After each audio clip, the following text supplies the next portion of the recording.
Here's a question. Why would a prosperous democracy look at a deeply integrated economic relationship with its nearest neighbors, one of the world's largest trading blocs, and choose to walk away? As this week marks the 10th anniversary of Britain's 2016 vote to leave the European Union, many are still asking that question. At the time, much of the world still lived under the post-Cold War order, globalized, open, and governed by shared rules. When Brexit's Leave campaign promised to take back control, for millions that slogan answered a growing unease about where that open world was headed. They wanted tighter borders and to reclaim an eroding sense of national sovereignty. In addition, Brexit's leading advocates saw another opportunity to remake Britain as Singapore-on-Thames. This was a vision of a buccaneering, deregulated, low-tax competitor right on Europe's doorstep, which would strike great trade deals with the wider world and in particular with the United States. But a decade on, that order has come apart. The US elected Donald Trump just months after the referendum. Brexit supporters who cheered his victory as vindication found an uncertain world of trade barriers and a weaker transatlantic alliance. Even Singapore, Britain's supposed model, has warned that this new era would be very hostile for punchy economies built on openness to global trade.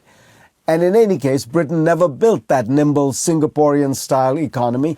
Boris Johnson governed as a big spender who briefly pushed the country to its highest tax burden since the end of World War II.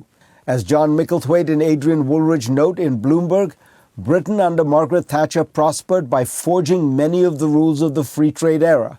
But now they write, as a more nationalistic world has fragmented into competing trading blocs, Britain has fallen through the cracks.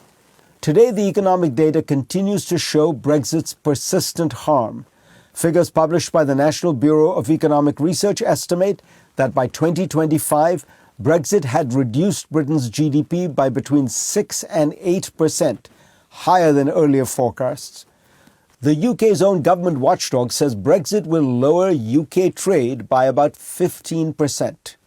But as The Economist argues, the real issue is that Brexit lingers like a toxin in the economy's bloodstream, binding itself to long-standing weaknesses from higher energy costs to weak investment.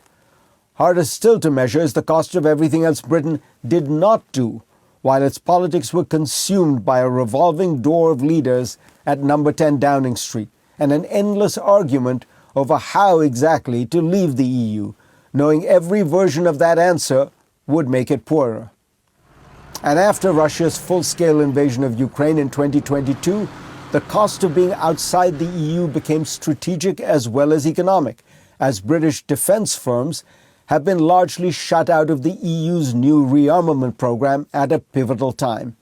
Britons themselves have soured on Brexit without yet agreeing on what comes next. New polling by Ipsos and King's College London finds that the share who say Brexit is going worse than they expected has nearly doubled in 5 years, from 28% in 2021 to 48% today. But while many feel regret, the man who did more than anyone to bring it about is closer to power than ever. Nigel Farage's Reform UK, a revived version of his Eurosceptic UK Independence Party, leads the national polls and swept last month's local elections, eroding the century-long dominance of Labour and the Conservatives.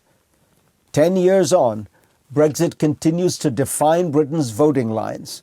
Reform has absorbed much of the anti-EU coalition, older, more male, less likely to have a college degree, and driven above all by cultural anxiety over issues like immigration and race. The lesson of the past decade is that there are no clean exits and no clean returns either. As Martin Wolf of the FT argues, a reversal of Brexit would be unrealistic and, he argues, unnecessary. He advocates for a third way, modeled on Switzerland. It would not involve EU membership, but rather a patchwork of treaties to align closely with the bloc on trade, education, science, and security. This is far from perfect. Britain would become a rule taker in Europe rather than a rule maker. But with the promised rewards of going it alone still nowhere to be seen, it may be a move worth making.